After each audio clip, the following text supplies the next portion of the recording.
జ్యూసీగా మంచి మటన్ హలీం మీరు తినాలనుకుంటున్నారా?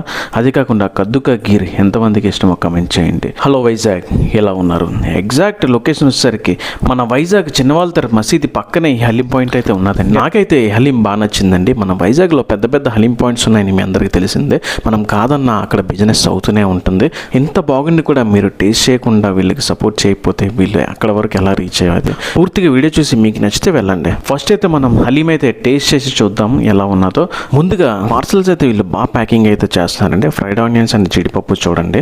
చికెన్ హలీం రెండైతే తీసుకున్నాము. సో మా బామర్దులు అయితే ఫస్ట్ టైం అయితే టేస్ట్ చేస్తున్నారు. వీళ్ళకైతే చాలా బాగా నచ్చింది. నేను మా కొలిక్ కలిసి ఇక్కడైతే హలీం అయితే టేస్ట్ చేసామండి. నేనైతే మటన్ హలీం అయితే టేస్ట్ చేశాను. సో వాడైతే చికెన్ టేస్ట్ చేశాడు. తింటూ నవ్వుతుంటే జ్యూసీగా ఆ ఫ్లేవర్ అయితే తగులుతుందండి. అండ్ వీళ్ళ దగ్గర కద్దుకా కీర్ అండ్ కిస్మత్ స్పెషల్ కీర్ కూడా ఉన్నది. ఇప్పటివరకు మన ఛానల్ ఎవరైతే సబ్స్క్రైబ్ చేసుకొని ఫాలో కొట్టలేదు, మీకు నచ్చితే సబ్స్క్రైబ్ చేసుకొని ఫాలో కొట్టండి.